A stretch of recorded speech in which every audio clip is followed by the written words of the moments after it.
అందరికీ నమస్కారం. ఈ వీడియోలో ఆంధ్రప్రదేశ్ పాఠ్యపుస్తకాలు తెలుగుకు సంబంధించి 7వ తరగతికి సంబంధించినటువంటి కొన్ని విషయాలను అంటే పాఠం పేరు, ప్రక్రియ, ఇతివృత్తం, కవి, ఆ పాఠంలో ఉన్నటువంటి పాత్రలు లేదా ఆ పాఠంలో ఉన్నటువంటి కొన్ని విషయాలకు సంబంధించిన వివరణను తెలుసుకుందాం. ఇది టెట్ పరంగా కానీ డిఎస్సి పరంగా కానీ చాలా ముఖ్యమైనదిగా భావించదగినటువంటి అంశం. నేను దీనికి ముందు గతంలో 6వ తరగతికి సంబంధించినటువంటి ఒక 40 నిమిషాల్లో సంపూర్ణ వివరణ వచ్చేటట్లుగా నేను తెలియజేశాను. ఇది 7వ తరగతికి సంబంధించినటువంటిది. ఎందుకంటే టెట్లో కానీ డిఎస్సిలో కానీ మనకి కొన్నిసార్లు పాఠం పేరిచ్చి రచయిత ఎవరు అంటున్నాడు, పాఠం పేరిచ్చి అది ఆ పాఠం ఏ ప్రక్రియకి చెందింది అంటున్నాడు, లేదా ప్రక్రియ పేరిచ్చి ఈ ప్రక్రియకి చెందినటువంటి పాఠం ఏదని అడుగుతున్నాడు. కాస్త లోతుగా వెళితే పాత్రలు అంటే ఆ పాఠంలో వచ్చేటువంటి పాత్రల గురించి అడుగుతున్నాడు అన్నమాట. కాబట్టి మనం దాని గురించినటువంటి సంక్షిప్త సమాచారాన్ని, ఆ పాఠాల్లో ఉన్నటువంటి విషయాన్ని, కథని సంక్షిప్తంగా చెప్పడానికి ప్రయత్నం చేస్తాను. మొదటిగా అక్షరం అనేటువంటి పాఠం, మొట్టమొదటి పాఠం 7వ తరగతిలో. అక్షరం అనే పాఠం వచన కవితకు సంబంధించినది. గుర్తుంచుకోండి, అక్షరం అనేటువంటిది వచన కవిత. 6వ తరగతిలో అమ్మఒడి వచ్చేసరికేనేమో గేయం, 7వ తరగతిలో మొదటి పాఠం వచన కవిత, మళ్ళీ 8వ తరగతిలో గేయమే ఉంటుంది. ఆంధ్ర వైభవం. అక్షరం వచన కవిత. ఇతివృత్తం వచ్చేసరికి చదువు విశిష్టతను తెలియజేసేటువంటి పాఠం అన్నమాట. ఇది మనకి పేరులోనే ఉంది, అక్షరం చదువు. కాబట్టి మనం పెద్దగా సందిగ్ధపడాల్సినటువంటి అవసరం లేదు.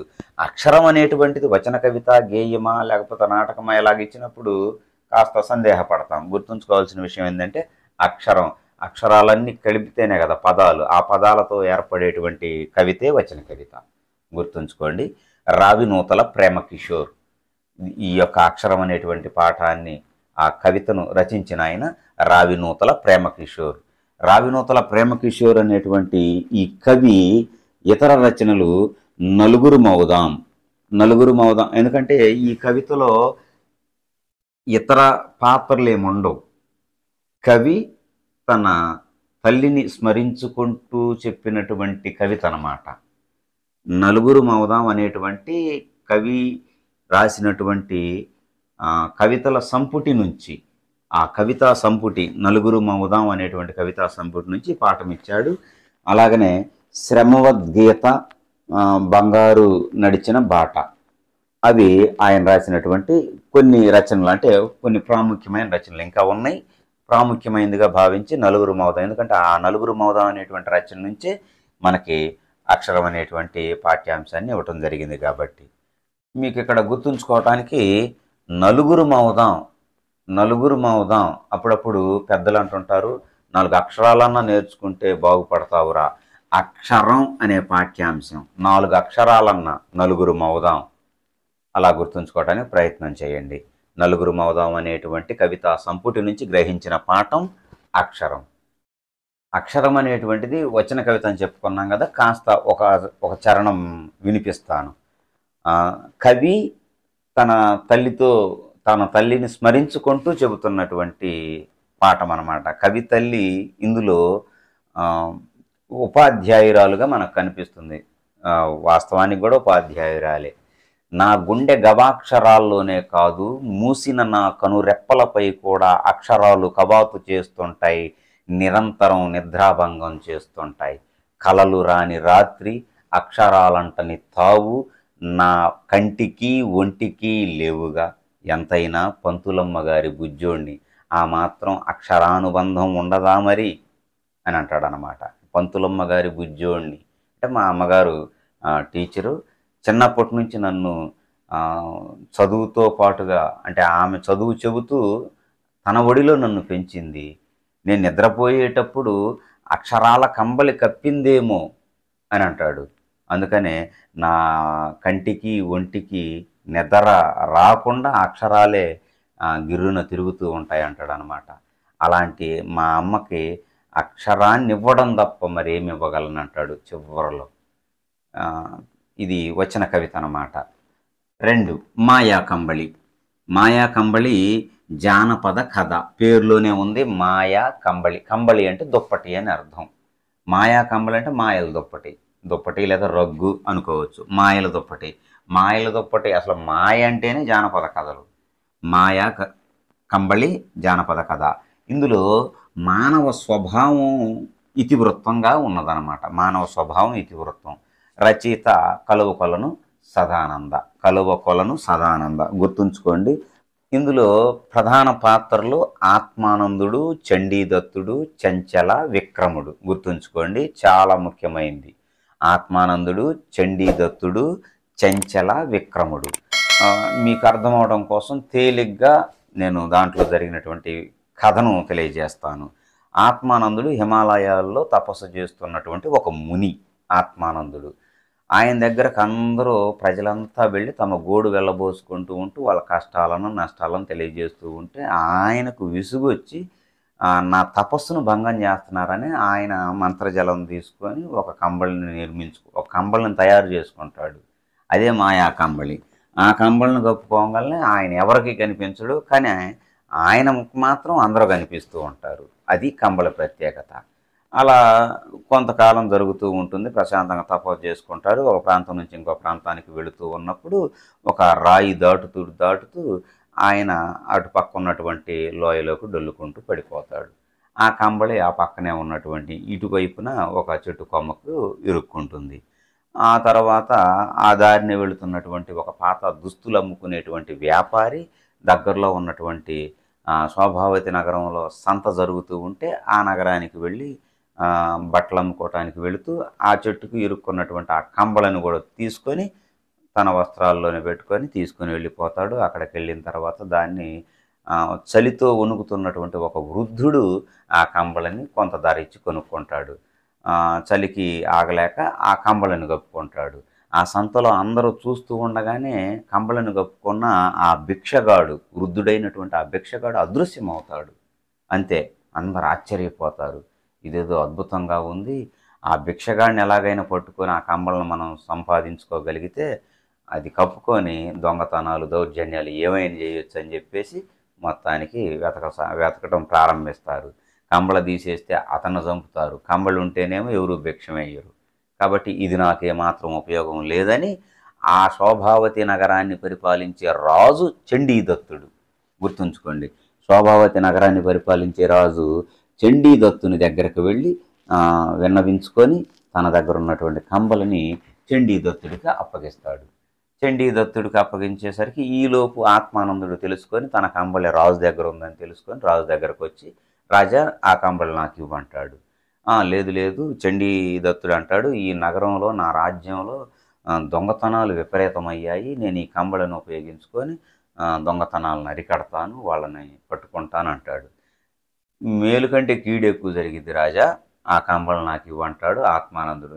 కాదు కాదు, నాకు ఆడ ఉండాల్సింది అంటే, సరే నువ్వు స్వయంగా తెలుసుకుంటావు, ఇదిగో ఈ యొక్క రక్షాబంధనం కట్టుకో అని చెప్పేసి ఆత్మానందుడు చండీదత్తుడికి ఒక రక్షాబంధనం కట్టి వెళ్ళిపోతాడు.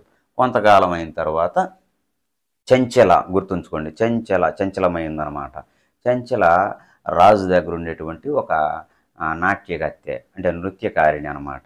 నాట్యం చేస్తుంది. రాజు దానికి మురిసిపోయి ఏం వరం కావాలో కోరుకంటాడు. వెంటనే చెంచల మీ దగ్గర ఉన్నటువంటి ఆ మాయా కంబళిని ఒకరోజు నాకు ఇవ్వమంటుంది. సరే, సాయంత్రం వచ్చి ఇదిగో ఇట్లా తీసుకొని వెళ్ళు అని చెప్పేసి అంటాడు. సాయంత్రం చెంచల వెళ్ళి రాజు దగ్గర ఉన్నటువంటి మాయా కంబళిని తీసుకొని వెళుతూ ఉంటుంది. రాజు గమనిస్తూ ఉంటాడు. వెళుతూ తన మందిరానికి వెళ్లకుండా చెంచల విక్రముడు మందిరానికి వెళుతుంది. విక్రముడు ఎవరంటే చండీదత్తుని యొక్క రాజ్యంలో కోశాధికారి, ధనం మీద అంతటి కూడా సైన్యాధికారి, కోశాధికారి. అతని మందిరానికి వెళుతుంది. వెంటనే రాజుకు సందేహం వస్తుంది. సందేహం వచ్చి జాగ్రత్తగా గమనించి ఏం జరిగిందని ఆలోచిస్తే రాజుని, చండీదత్తు వంశస్థులందరినీ, పిల్లల్ని చంపేసి విక్రముడు రాజు అయితే చెంచలను రాణిగా చేస్తానని అభయమిస్తాడు. ఆ కుట్రలో భాగంగా ఆ మాయా కంబళని తీసుకొని విక్రముడు, చెంచల రాజును చంపడానికి వస్తారు. ఆత్మానందుడు కట్టినటువంటి రక్షాబంధనం వలన మాయా కంబళి ధరించిన వారు కూడా చండీదత్తుడు కనిపిస్తారు. వెంటనే చండీదత్తుడు వారిని చూసి అలా రాజును చంపటానికి వచ్చిన విక్రముణ్ణి చండీదత్తుడు అనే రాజు చంపుతాడు. చెంచలనేమో రాజ్య బహిష్కరణ చేస్తాడు. చివరికి చండీదత్తుడు ఆ కంబళని ఆత్మానందుడికి ఇచ్చేస్తాడు. ఇది దాంట్లో ఉన్నటువంటి సమాచారం. అందుకనే మానవ స్వభావం ఇతివృత్తం అర్థమయ్యే ఉంటుంది. ఇతివృత్తం మానవ స్వభావం అంటే మాయా కంబళి లభిస్తే మానవులు ఎలాంటి స్వభావాలకు లోనవుతారో మానవ స్వభావం అనేటువంటిది ఇతివృత్తంగా ఇవ్వబడినటువంటి పాఠ్యాంశం. అందులో ఉన్న పాత్రలు గుర్తుంచుకుంటే సరిపోతుంది. ఆత్మానందుడు, చండీదత్తుడు, చెంచల, విక్రముడు. ఈ క్రింది వానిలో రాజు ఎవరంటే మనం విక్రముడు అనుకోవడానికి అవకాశం ఉంటుంది. అందుకు చెబుతున్నాను అనమాట, గుర్తుంచుకోండి. 3 చిన్ని శిశువు పాఠ్యభాగం. చిన్ని శిశువు ఇది ప్రక్రియ వచ్చేసరికి పదకవిత. చిన్ని శిశువు పదకవిత. పదకవిత అనగానే మనకు వెంటనే అన్నమయ్య గుర్తు రావాలి. అన్నమాచార్యులు వారికి పదకవిత పితామహుడు అని బిరుదు ఉంది. పదకవిత పితామహుడు. పదకవిత అంటే అన్నమాచార్యులు వారు రాసినటువంటి సంకీర్తనలకు మరి ఒక పేరు అన్నమాట. పదకవితలు అంటారు వాటిని. ఇందులో ఇతివృత్తం ఏంటంటే శైశవ వర్ణన, చిన్నపిల్లల వర్ణన, చిన్నపిల్లలు ఎలాగుంటారో వర్ణించడం అన్నమాట. ఇక్కడ ఎవరో చిన్నపిల్లలు అంటే కృష్ణ పరమాత్ముడు, శ్రీకృష్ణుని యొక్క వర్ణన అన్నమాట. శ్రీకృష్ణుని బాల్యంలో ఉన్నటువంటి విధానాన్ని వర్ణించాడు కాబట్టి శైశవ వర్ణన. తాళపాక అన్నమాచార్యులు పదకవిత పితామహుడు. 12 శతకాలు రచించాడు. 32,000 సంకీర్తనలను రాయటం జరిగింది.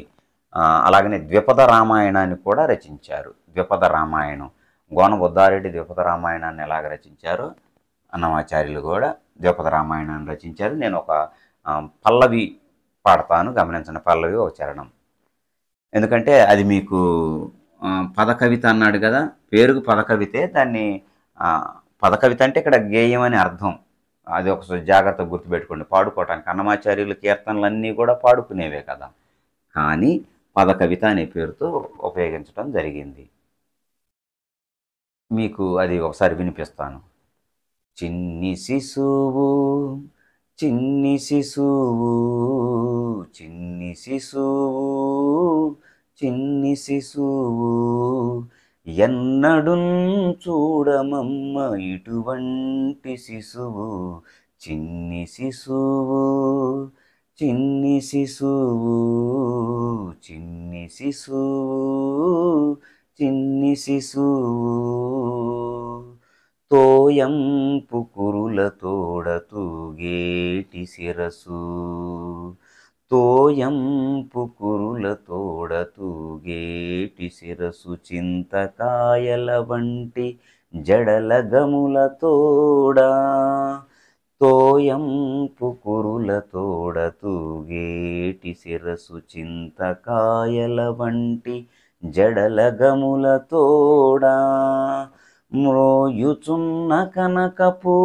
మూవల పాదాల తోడ మ్రోయుచున్న కనకపు మూవల పాదాల తోడ పాయక యశోద వెంట పారాడు శిశువు మోయుచున్న కనకపు మూవల పాదాల తోడ పాయక యశోద వెంట పారాడు శిశువు చిన్ని శిశువు చిన్ని శిశువు చిన్ని శిశువు చిన్ని శిశువు ఎన్నడున్ చూడమమ్మ ఇటువంటి శిశువు చిన్ని శిశువు చిన్ని శిశువు. పదకవిత గుర్తుంచుకోండి. శైశవ వర్ణన. చిన్ని శిశువు అంటే శైశవ వర్ణన. తాళపాక అన్నమాచార్యులు వెంకటేశ్వర స్వామిని వర్ణిస్తూ శ్రీకృష్ణుని బాల్యం, చిన్ననాటి శైశవ దశలో ఆయన ఉన్నటువంటి విధానాన్ని వర్ణిస్తూ యశోద చుట్టూ ఎలా తిరిగేవాడు అని తెలియజేసినటువంటి పదకవిత అన్నమాట. 4 మర్రి చెట్టు. మర్రి చెట్టు చాలా చాలా ముఖ్యమైంది. స్కెచ్ ప్రక్రియ వచ్చేసరికి స్వాగతం. మనందరికీ స్వాగతం అంటే కొంత తెలుసు. స్వాగతం అంటే తనలో తాను మాట్లాడుకోవటం, తన గురించి తాను తనలో తాను మాట్లాడుకునేదాన్ని స్వాగతం అంటారు. మనం ఆత్మకథ లేదా ప్రక్రియల్లో ఆత్మకథ స్వీయ చరిత్ర అని చెప్పుకునేటప్పుడు చెప్పుకున్నాం. తన గురించి తాను చెప్పుకునేది ఆత్మకథ అని. అది ఏ పురుషులో ఉంటుంది? ఉత్తమ పురుషులో ఉంటుంది. తాను ఉత్తమ, ఎదుట మధ్యమ, ఎక్కడో ప్రథమ పురుషులో అనేటువంటి వీడియోలో చెప్పాను నేను. తన గురించి తాను చెప్పుకుంటే ఉత్తమ పురుష, ఎదుటి వారి గురించి చెబితే మధ్యమ పురుష, ఎక్కడో ఉన్న వారి గురించి చెబితే ప్రథమ పురుష. స్వగతం కూడా తన గురించి తాను చెప్పుకుంటూ ఉంటుంది కాబట్టి ఇది ఉత్తమ పురుష కథనంలో సాగేటువంటి రచన స్వగతం. దాన్నే స్కెచ్ అంటారనమాట. గుర్తుంచుకోండి, స్కెచ్. ఈ క్రింది వానిలో స్కెచ్ అనేటువంటి ప్రక్రియకు చెందిన పాఠం ఏది అన్నాడు అనుకోండి, మర్రి చెట్టు. అప్పుడెప్పుడో 10-15 ఏళ్ళ క్రితం తుమ్మ చెట్టు అని ఉండేది. ఆ రచయిత కూడా త్రిపురనేని గోపీచందే.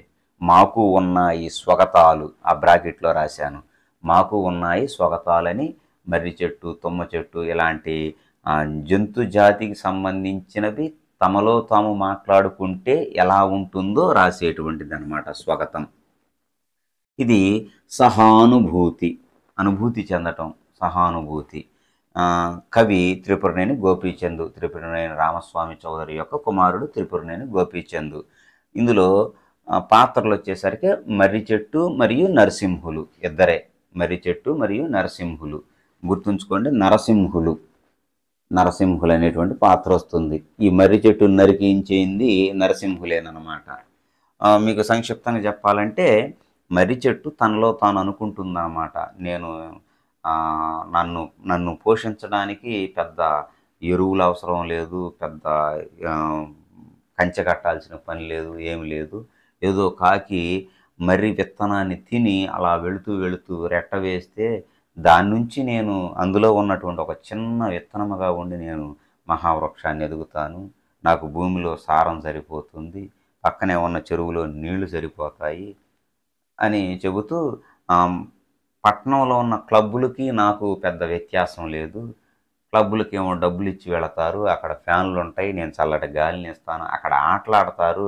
నా మర్రి చెట్టు అరుగు నీడలో కూడా పులి జోదం ఇలాంటి అనేకమైనటువంటి ఆటలాడుతూ ఉంటారు అని తెలియజేస్తుంది అనమాట. అక్కడ కాలక్షేపం జరుగుతుంది, నా కాడ ఇంకా కాలక్షేపం జరుగుతుంది అని తన గురించి తాను ఎన్నో లాభాలను, మేలులను తెలియజేస్తుంది. ఇటీవల నరసింహులని నా దగ్గర ఆడుకొని చిన్నప్పుడు నా త్వరలో బడికి పోకుండా ఎగ్గొట్టి పలక దాచుకొని నా త్వరలో జీవించిన వాడు ఈ మధ్య ప్రెసిడెంట్ అయ్యాడు, గ్రామ సర్పంచ్ అయ్యాడు. నన్ను చూడటానికి వస్తున్నాడు అనుకున్నాను. వస్తూనే గ్రామ పెద్దలను తీసుకొని వచ్చాడు. వచ్చి ఎందుకు ఈ చెట్టు, ఈ యొక్క చెరువు గట్టుని చెట్టు ఎందుకు నరికేసి శుభ్రంగా పార్కుని చేద్దామన్నాడు అని తాను బాధపడుతూ తెలియజేసిన సందర్భం. నరసింహులు గుర్తుపెట్టుకోండి, అంతకు మించే అవసరం లేదు. 5 పద్య పరిమళం. పద్య పరిమళం నేను ఇంతకుముందు చెప్పాను. నేను పద్య పరిమళమన్నా, శతక మాధుర్యమన్నా, శతక మధుర్యమన్నా, పద్య రత్నాలన్నా, మేలిమి రత్నాలన్నా, మేలిమి ముత్యాలన్నా, ఇలాంటి పేర్లతో పాఠాలు కొన్ని ఉన్నాయి. ఇప్పుడు నేను చెప్పిన లేవులండి. అలాగొస్తే ఇవన్నీ కూడా శతక ప్రక్రియకి చెందింది. ఇతివృత్తం వచ్చేసరికి నైతిక విలువలు అంతే, ఇంకా అది మారదు. వివిధ శతక కవులు 9 మంది మనకి శతక కవులు 9 మంది కవులు రాసినటువంటి పద్యాలను ఇచ్చారు. వారిలో మొట్టమొదట ఆంధ్ర మహాభాగవతాన్ని అనువదించినటువంటి పోతన పద్యం రచించినటువంటి పోతన పద్యాన్ని ఇవ్వటం జరిగింది. అలాగనే పక్కెప్పల నరసయ్య రచించినటువంటి కుమార శతకం నుంచి ఒక పద్యాన్ని ఇవ్వటం జరిగింది. అలాగనే భాస్కర శతకం మారద వెంకయ్య, తొలి తెలుగు దృష్టాంత శతకం అని చెప్పుకున్నాం గత వీడియోలో. భాస్కర శతకం మారద వెంకయ్య. కాళికాంబ సప్తసతీ శతకం పోతులూరి వీరబ్రహ్మం, కాళికాంబ హంస కాళికాంబ అనే పేరుతో రచించబడినటువంటి, మగుటంతో రచించబడినటువంటి శతకం పోతులూరి వీరబ్రహ్మం. అలాగనే గువ్వల చెన్న శతకం గువ్వల చెన్నడు. సుభాషిత రత్నావళి, సంస్కృతంలో సుభాషిత త్రిశతి అని రచించబడినటువంటి భర్తృహరి రచించిన దానిని సుభాషిత త్రిశతి 300 పద్యాలు కలిగినటువంటి దాన్ని తెలుగులోకి అనువదించిన వారిలో ఏనుగు లక్ష్మణ కవి ఒకడు. సుభాషిత రత్నావళి అనే పేరుతో అనువదించాడు అనమాట. అలాగనే నగజా శతకం గుర్తుంచుకోండి, చాలా చాలా ముఖ్యమైనది. మనం ఎప్పుడు వినంది నగజా శతకం. నగము అంటే పర్వతం, జా అంటే పుట్టడం. పర్వతమునకు జన్మించినది, పర్వతరాజు తనయ, అది పర్వతరాజు తనయ్య, పర్వతరాజు కుమార్తె ఎవరు? పార్వతి. నగజ అంటే పార్వతీదేవి అని అర్థం. కాబట్టి నగజా శతకం చొక్క కోటి వీరభద్రమ్మ, నగజా శతకం చొక్క కోటి వీరభద్రమ్మ రచించినటువంటి శతకం. హితోక్తి శతకం గద్దల శామ్యూల్. హితోక్తి శతకం. హితోక్తి, హితము అంటే మేలు. గద్దను చూసి మనం కొంత మేలు, మనం మనుషులు పొందాల్సిన మేలు తెలుసుకోవాలన్నమాట. ఎందుకంటే గద్ద కొంతకాలం జీవించిన తర్వాత తన యొక్క శరీరాన్నంతా కూడా, రెక్కలనంతా కూడా ఊడిపోయి తిరిగి కొత్త రూపాన్ని పొందుతుందని అంటుంటారు శాస్త్రవేత్తలు కానీ, లేదా కొంత మోటివేషనల్ స్పీకర్స్. కాబట్టి హితోక్తి అనగానే గద్ద నుంచి మనం హితాన్ని పొందాలని గుర్తుపెట్టుకుంటే గద్దల శామ్యూల్ తెలిసిపోతుంది. ఆంధ్రపుత్ర శతకం వచ్చేసరికి జెండామాన్ ఇస్మాయిల్. ఆంధ్రపుత్ర శతకం. అఖిల లోకమిత్ర ఆంధ్రపుత్ర, అది మకుటం అన్నమాట. విశ్వదాభిరామ వినువేమ అంటాం కదా, ఒకే పాదంతో ఉన్నటువంటి మకుటం. అలాగే ఇది కూడా పాద మకుటమేనమాట, 4వ పాదం అంతా మకుటమే. అఖిల లోకమిత్ర ఆంధ్రపుత్ర శతకం జెండామాన్ ఇస్మాయిల్. జెండామాన్ పేరెనగానే మనకు ఒకటి గుర్తు రావాలి. జెండామాన్ ఇస్మాయిల్. జెండాని రూపొందించింది ఎవరు? భారత జాతీయ త్రివర్ణ పతాకాన్ని రూపొందించిన మ్యాన్ ఎవరు? మన ఆంధ్ర ఆయనే. మనం గత వీడియోలో కూడా 6వ తరగతిలో వచ్చింది మనకి, జెండా రూపశిల్పి పింగళ వెంకయ్య అని ఉపవాచకంలో చెప్పుకున్నాం. కాబట్టి జెండామాన్ పింగళ వెంకయ్య. ఆంధ్రపుత్ర, జెండామాన్ అనగానే ఆంధ్రపుత్ర శతకం అని గుర్తు రావాలి. జెండామాన్ ఎవరంటే ఆంధ్రపుత్ర, ఆంధ్ర కుమారుడైనటువంటి ఆయన అని అర్థం, ముద్దు గుర్తు కోసం అన్నమాట. జెండామాన్ అనగానే ఆంధ్రపుత్ర శతకం అని గుర్తు రావాలి. ఇవి మనకి ఇవ్వబడినటువంటి శతకాలు అన్నమాట. అవి ఒకసారి పరిశీలించుకోండి. అలాగనే మన విశిష్ట ఉత్సవాలు, ఇంతటితో సెమిస్టర్ 1 అయిపోతుంది అనమాట. మన విశిష్ట ఉత్సవాలని అది వ్యాస ప్రక్రియ, ఉపవాచకం అన్నమాట. సంస్కృతి సంప్రదాయాలకు సంబంధించినటువంటిది పేరులోనే ఉంది. మన విశిష్ట ఉత్సవాలు అనగానే సంస్కృతి సంప్రదాయాలు. రచయితల బృందం ఇక్కడ 6 ఉత్సవాల గురించి ఇవ్వటం జరిగింది. సిరిమానోత్సవం, విజయనగరం జిల్లాలో జరిగేటువంటి సిరిమానోత్సవం. సిరిమాను సంపదలనిచ్చే చెట్టు అని అర్థం, మనందరికీ తెలుసు, మనం సహజంగా చూస్తుంటాం. దాని ప్రత్యేకతలు ఒక 5-6 పాయింట్లు రాసుకోవచ్చు. ఎప్పుడు జరుపుతారు, ఎందుకు జరుపుతారు, ఎలాంటివి అన్నమాట. గుణదల మేరీమాత ఉత్సవం, అలాగనే కోటప్పకొండ తిరణాల రొట్టెల పండుగ, నెల్లూరులో జరిగే రొట్టెల పండుగ కానీ, అహోబిల్లం పార్వేటి ఉత్సవం, లేపాక్షి అనంతపురంలో జరిగే లేపాక్షి ఉత్సవం. ఇవి ఒక 6 ఉత్సవాలను ఇవ్వటం జరిగింది. వాటిని సంక్షిప్తంగా ఒక్కొక్క పాఠానికి ఒక 10 పాయింట్లు మీరు రాసుకోగలిగితే అంతకు మించిన లోతైన వివరణ అయితే దానికైతే అవసరం లేదు ఉపవాచకాలకి. 7 కప్పతల్లి పెళ్ళి. ఇది గేయం, పేరులోనే ఉంది, కప్పతల్లి పెళ్ళి. కప్పలకు పెళ్ళిళ్ళు చేయటం అనేది ఒకప్పటి ఆచారం, సాంప్రదాయం. కాబట్టి ఇతివృత్తం వచ్చేసరికి ఆచారం, సాంప్రదాయం, కప్పతల్లి పెళ్ళి. చావలి బంగారమ్మ, గుర్తుంచుకోండి, కవి పరిచయం చాలా చిన్నది. చావలి బంగారమ్మ ఒకే ఒక రచన ఇచ్చాడు. ఏమిటంటే అది కాంచన విపంచి, 42 కవితలతో కూడిన కవితా సంకలనం కాంచన విపంచి. చావలి బంగారమ్మ, కాంచన బంగారమ్మ, గుర్తుంచుకోండి. కాంచనం అని అంటుంటారు కదా బంగారాన్ని అప్పుడప్పుడు. కాంచన విపంచి బంగారమ్మ. మీకు ఇంకా ముద్దు గుర్తు కావాలంటే పాఠానికి సంబంధించి ఇలాగా బంగారం, పెళ్ళిలో బంగారం పెట్టడం మన ఆచార సాంప్రదాయం. పెళ్లి కూతురికి పెళ్లిలో బంగారం పెట్టడం మన ఆచార సాంప్రదాయం. పెళ్ళి, కప్పతల్లి పెళ్ళి, బంగారం, చావలి బంగారమ్మ. ఇతివృత్తం వచ్చేసరికి ఆచార సాంప్రదాయం. అయితే ఇక్కడ ఇంకొక విషయాన్ని గమనించాలి. ముద్దు కృష్ణ అని ఒక కవి ఉన్నాడు. ఆ ముద్దు కృష్ణ వైతాళికులు అనేటువంటి ఒక రచన చేశాడు. ఆ వైతాళికులు అనేటువంటి రచన ద్వారా చావలి బంగారమ్మ మన తెలుగు సాహిత్యానికి పరిచయం అయింది. ఆ ఒక్క పాయింట్ గుర్తుంచుకోండి. వైతాళికులు అనేటువంటి దాని ద్వారా చావలి బంగారమ్మ ముద్దుకృష్ణ రాసినటువంటి వైతాళికుల ద్వారా పరిచయం అయింది. ఈమె రాసినటువంటి కవితలన్నింటినీ కాంచన విపంచి అనేటువంటి కవితా సంకలన పుస్తకంలో పొందుపరచడం జరిగింది. 42 కవితా కవితలకు సంబంధించినటువంటిది అనమాట. ఇది గేయం. ఒకసారి కప్పతల్లి పెళ్ళి గేయం యొక్క పల్లవి పాడతా. ఎందుకంటే అది కప్పతల్లి పెళ్ళి అనేటువంటిది గేయం అని మీరు గుర్తుంచుకోవటం కోసం అనమాట. ఒక చిన్న పల్లవే. కప్ప తల్లి పెళ్ళి నేడు చూడారే కావిళ్ళ నీళ్ళొంపినాడు. కప్ప తల్లి పెళ్ళి నేడు చూడారే కావిళ్ళ నీళ్ళొంపినాడు. వరుణదేవుడు పంపినాడు ఓ చెలి వాడలన్నీ నింపినాడు. వరుణదేవుడు పంపినాడు ఓ చెలి వాడలన్నీ నింపినాడు. కప్ప తల్లి పెళ్ళి నేడు చూడారే కావిళ్ళ నీళ్ళొంపినాడు. ఇందులో ఒక పదం వస్తుంది, స్వర్గాదినాదిపుడు నేడు రథమెక్కి పయనమై పోగుచున్నాడు అంటాడు. స్వర్గాదిపు నాథుడు, స్వర్గాదిపు నాథుడు పదాన్ని విడదీయండి అని ఇచ్చినట్టున్నాడు గత టెట్లో. స్వర్గాదిపు నాథుడు, స్వర్గానికి అధిపతి అయినటువంటి వాడు, స్వర్గాధినాథుడు ఇంద్రుడు. అదొకటి గమనించండి. అంటే మొత్తం అన్ని ఉచితాలే ఉంటాయి. ఇంద్రుడు వెళ్ళేటువంటి రథం వెళుతూ ఉంటే ఆ మేఘాల్లో అయ్యేటువంటి శబ్దమే, ఆ ఉరుములు మెరుపులే ఇందులో కాల్చేటువంటి బాణాసంచా అని, ఆ వెళుతున్నటువంటి రథచక్రాల నుంచి పుట్టినటువంటి గాలికి చెట్లన్నీ ఊగుతుంటే ఈ పెళ్లిలో ఫ్యాన్లని, ఎట్లాగా మనకి మంచి చక్కగా ఉండేటువంటి ఒక చిన్న గేయం. అలాగనే 8 యద.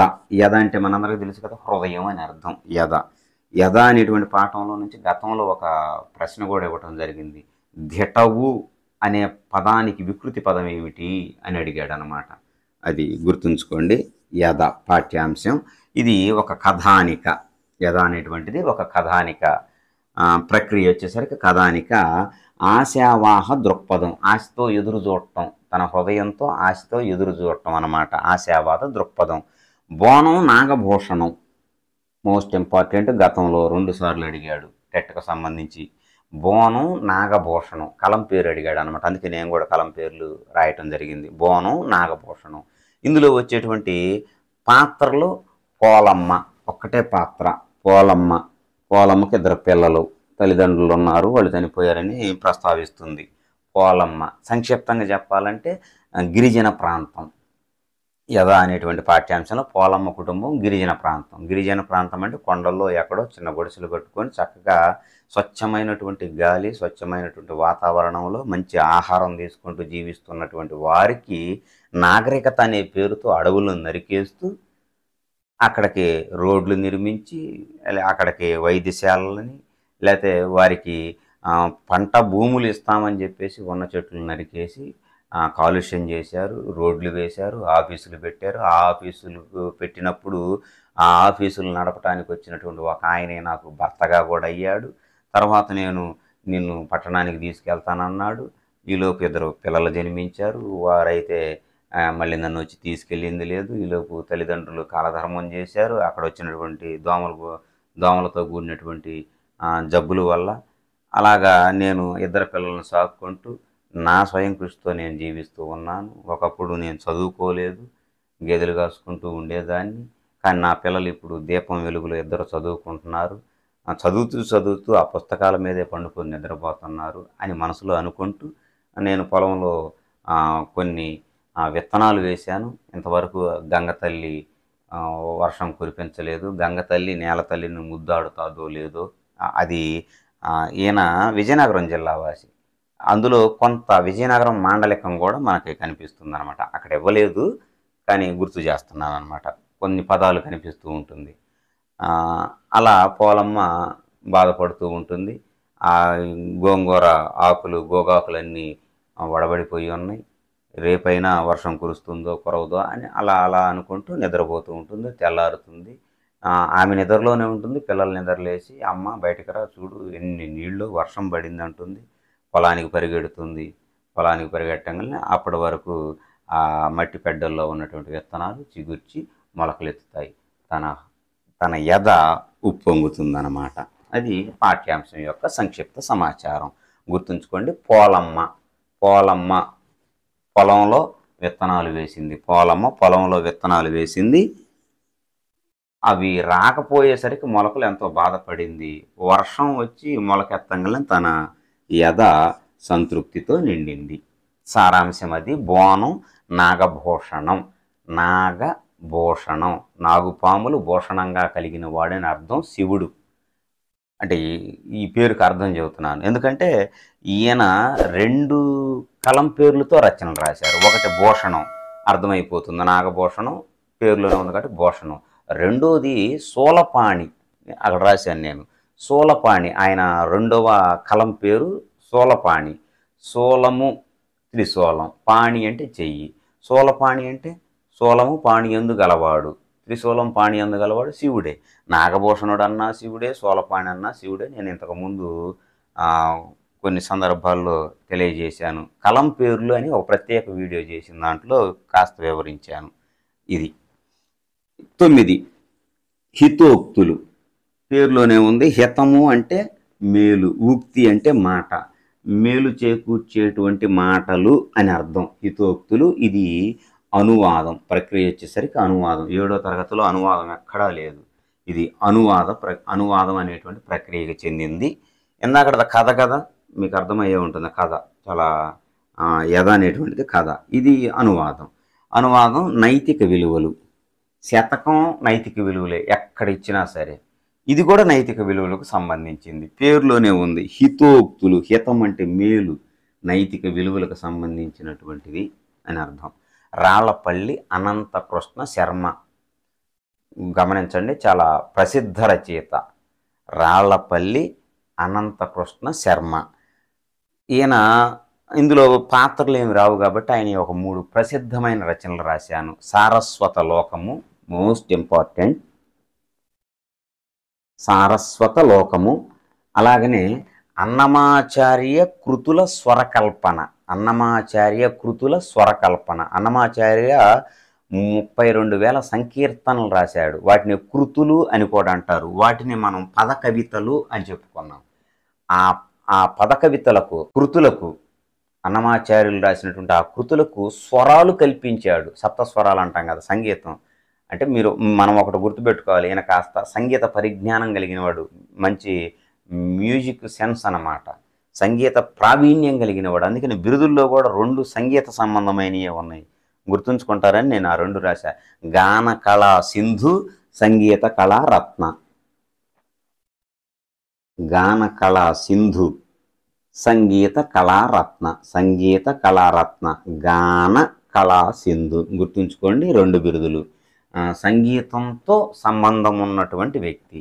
మనకి సంగీతం అంటే ఇంకా పాటలకు సంబంధించి. మీకు ఇంకా ముద్దు గుర్తు కావాలంటే అనంతకృష్ణ శర్మ. అనంత శ్రీరామ్ తెలుసు కదా, ఆధునిక యువ గేయ రచయిత, సినీ పాటలు రచించేటువంటి అనంత శ్రీరామ్. పాటలు కదా కాబట్టి పాటలు అనగానే సంగీతం గుర్తు రావాలి. అనంతకృష్ణ శర్మ అనగానే సంగీతానికి సంబంధించిన 2 బిరుదులు, గాన కళా సింధు, అలాగనే సంగీత కళా రత్న, అవి గుర్తుంచుకోండి. ఇంకొక ప్రసిద్ధమైన రచన రాశారు ఈయన. నేను వేమన అని రాశాను, పట్టక అక్కడ సరిపోక. వేమనపై పరిశోధనా గ్రంథాన్ని, వేమనపై విమర్శనాత్మకమైన పరిశోధనా గ్రంథాన్ని రచించారు. వేమన అనేటువంటి విమర్శనాత్మక గ్రంథం, విమర్శనాత్మక పరిశోధనా గ్రంథం. కాబట్టి వేమన అనగానే రాళ్లపల్లి అనంతకృష్ణ శర్మ గుర్తుకు రావాలి. అన్నమాచార్యుల కృతులకు స్వరాలు కల్పించాడంటే సంగీతం అనగానే అనంత శ్రీరామ్ అనగానే అనంతకృష్ణ శర్మ. మొత్తం మీరు అట్లా గుర్తుంచుకుంటే మంచిది. అయితే దేని నుంచి అనువదించాడు, ఇది ముఖ్యం అన్నమాట. దేని నుంచి అనువదించాడంటే హాలుడు గాథా సప్తసతి అనేటువంటి ఒక రచన రాశాడు. హాలుడు గాథా సప్తసతి. గాథ అంటే కథ, సప్తసతి, సప్త అంటే 7, సతి 100, సప్తసతి 700.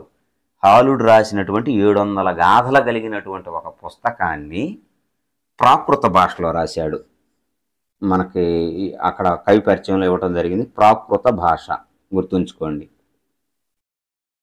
ప్రాకృత భాషలో హాలుడు రచించాడు. హాలుడు ప్రాకృత భాషలో గాథా సప్తశతి అనే పుస్తకాన్ని రచిస్తే ఈ హాలుడుకు ఉన్నటువంటి బిరుదు అనమాట కవివత్సలుడు.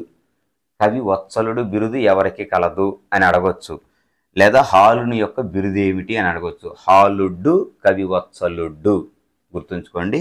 హాలుడు కవివత్సలుడు, గాథా సప్తసతి, ప్రాకృత భాషలో. ఇక్కడ ఇంకొక ముఖ్యమైన అంశం ఏంటంటే కవి పరిచయంలోనిచ్చాడు. 2000 సంవత్సరాల నాటి తెలుగు గ్రామీణ జీవన విధానానికి అద్దం పట్టిన రచన గాథా సప్తసతి అన్నాడు. పరీక్షల్లో ముఖ్యమైన పాయింట్గా భావించవలసింది ఏంటంటే 2000 సంవత్సరాల నాటి తెలుగు గ్రామీణ జీవన దర్పణం గాథా సప్తసతి. కవి పరిచయంలో అన్నాడు ఇదే విధానంలో. 2000 సంవత్సరాల నాటి తెలుగు గ్రామీణ జీవన దర్పణం. దర్పణం అంటే అర్థం, గ్రామీణ జీవితానికి అర్థం వంటిది గాథా సప్తసతి. ప్రాకృత భాషలో రచించాడు, హాలుడు రచించాడు. హాలుని బిరుదు కవివత్సలుడు. హాలుడు కవివత్సలుడు. ఈ పుస్తకాన్ని, ఈ 700 గాథల కలిగినటువంటి ఈ పుస్తకాన్ని తెలుగులోకి అనువదించిన ఆయన రాళ్లపల్లి అనంతకృష్ణ శర్మ. ఏ పేరుతో? శ్రీ శాలివాహన గాథా సప్తసతి సారం. ఆయన రాసిన గాథా సప్తసతి సారం ఇది. ఎవరు ఆయన? శ్రీ శాలివాహన గాథా శాలివాహన సింహాసనాన్ని అధిష్ఠించినటువంటి రాజు అనమాట హాలుడు. కాబట్టి శ్రీ శాలివాహన గాథా సప్తసతి సారం అనేటువంటిది రాళ్లపల్లి అనంతకృష్ణ శర్మ రచన, అనువాదం చేసినటువంటి రచన. దానికి మూలమైంది హాలుని యొక్క గాథా సప్తసతి అనేటువంటిది. అది గమనించండి. అలాగనే 10 ప్రియమిత్రునికి. పాఠం పేరు ప్రియమిత్రునికి లేఖ. పాఠం పేరులోనే అర్థమవుతుందిగా, ప్రియమైన మిత్రుడికి అని ప్రారంభించేది ఏది? లేఖ. ప్రక్రియ లేఖ. దీంట్లో మానవీయ విలువలు, ఇతివృత్తం ఏంటంటే మానవీయ విలువలు, మనిషికి సంబంధించినటువంటి విలువలు. డాక్టర్ సూర్యదేవర సంజీవదేవ్ అనేటువంటి ఆయన ఆ ఉత్తరాన్ని రచించారు. అందులో వచ్చే పాత్రలు కూడా శ్రీ నారాయణరాజు గారికి సంజీవదేవ్ అంటే మన పాఠ్యభాగ రచయిత రాస్తున్నటువంటి ఉత్తరం ఇది. నారాయణరాజు గారికి సంజీవదేవ్ రాస్తున్నటువంటి ఉత్తరం. ఆ ఉత్తరంలో ఆ లేఖలో ఏముందంటే అంశం ప్రధానంగా మొదటి పేరాలు అంటాడు, లలిత కళలు మనిషికి ఆహ్లాదాన్ని కలిగించేవి. లలిత కళలు 5 ఏమిటి? సంగీతం, సాహిత్యం, నృత్యం, చిత్రలేఖనం, శిల్పం. ఈ 5 లలిత కళలు అనేటువంటివి మనిషికి సంతోషాన్ని ఇచ్చేటువంటివి అని తెలియజేస్తాడు. తర్వాత కొన్ని పేరాల్లో ఏమంటాడంటే మనుషులందరూ మంచి హృదయాన్ని కలిగి ఉండాలి. మంచి హృదయం కలిగి మంచి మనస్సు కలిగినటువంటి వారు వేరువేరు దేశాలైన ఒక దేశం వారే, వేరువేరు ప్రాంతాలైన ఒక ప్రాంతం వారే, వేరువేరు మతాలకు చెందిన వారందరూ ఒకే మతం వారు, వేరువేరు భాషలకు మాట్లాడుతున్న వారి భాష మాత్రం ఒక భాషే అంటూ మానవీయ విలువలకు సంబంధించినటువంటి అంశాలను తెలియజేస్తాడు. కాబట్టి ఇతివృత్తం మానవీయ విలువలు. డాక్టర్ సూర్యదేవర సంజీవదేవ్. గుర్తుంచుకోండి. ప్రియమిత్రునికి మిత్రుడు అనగానే ఇద్దరు. ఎవరు మిత్రులు? దేవర, దేవ్ అనేటువంటి ఇద్దరు మిత్రులు. ప్రియమిత్రునికి అనే పాఠ్యభాగ రచయిత డాక్టర్ సూర్యదేవర సంజీవదేవ్. అది మొద్దు గుర్తు కోసం అన్నమాట. 11 బాలచంద్రుని ప్రతిజ్ఞ. ఎవరి ప్రతిజ్ఞ? బాలచంద్రుడు. బాలచంద్రుడు అనగానే పల్నాడుకు సంబంధించినటువంటి యుద్ధం, పల్నాటి యుద్ధం. ద్విపద గుర్తుంచుకోండి, ప్రాముఖ్యమైంది. ద్విపద ప్రక్రియకు చెందింది. 6వ తరగతి నుంచి 10వ తరగతి వరకు ఎక్కడా కూడా ద్విపద ప్రక్రియకు సంబంధించినటువంటి పాఠం లేదు ఆంధ్రప్రదేశ్ పాఠ్యపుస్తకాల్లో. తెలంగాణ పాఠ్యపుస్తకాల్లో ఉందిలేండి. బాలచంద్రుని ప్రతిజ్ఞ ద్విపద ప్రక్రియకు చెందింది. ఒకే ఒక పాఠం ద్విపదకు సంబంధించి, ఇంకెక్కడా ద్విపదకు సంబంధించిన పాఠ్యాంశం లేదు. ఇది శౌర్య పరాక్రమాలు సంబంధించిన ఇతివృత్తం కలిగింది. అసలు ప్రతిజ్ఞ అంటే బాలచంద్రుడు అంటేనే శౌర్య పరాక్రమాలకు గుర్తు. కాబట్టి ఇతివృత్తం అదే. శ్రీనాథుడు దీన్ని రచించాడు, తెలుసు కదా. కవి సార్వభౌముడు బిరుదాంకితుడు శ్రీనాథుడు రచించాడు. శ్రీనాథుడు రచించినటువంటి అనేక రచనల్లో పల్నాటి వీర చరిత్ర అనేటువంటి ఒక పుస్తకం ఉంది, ద్విపద పల్నాటి వీర చరిత్ర. ఆ పల్నాటి వీర చరిత్రలోనిదే బాలచంద్రుని ప్రతిజ్ఞ. పల్నాటి వీర చరిత్ర మహాభారతానికి ఇది మినీ మహాభారతం అంటారు. మహాభారత రణక్షేత్రం ఎలాంటిదో దాన్ని పోలినటువంటి సంఘటనలు అదే విధానం ఇక్కడ కూడా. అరణ్యవాసం ఇక్కడ ఉంటుంది, అక్కడ కూడా దాయాదులు, ఇక్కడ దాయాదులే. కాబట్టి ఆ పోలికలు చాలా చక్కగా సరిపోతాయి అన్నమాట. శ్రీనాథుడు రచించినటువంటి పల్నాటి వీర చరిత్ర. ఇందులో వచ్చే ప్రధాన పాత్రలు బాలచంద్రుడు, అన్నమ్మ, నలగామరాజు. 3 పేర్లు ప్రస్తావిస్తాడంతే. బాలచంద్రుడు, అన్నమ్మ, నలగామరాజు. బాలచంద్రుడు బొంగరాలాట ఆడుతూ ఉంటాడు. బొంగరాలాట ఆడుతూ ఉంటే ఆ ఆడేటువంటి బొంగరం వెళ్ళి అక్కడ ఉన్నటువంటి ఆ దారిని కడవెత్తుకొని వెళుతున్నటువంటి అన్నమ్మ అనేటువంటి, అంటే నేపథ్యం ఇచ్చాడనమాట. అన్నమ్మ అనేటువంటి ఆవిడకి తగులుతుంది.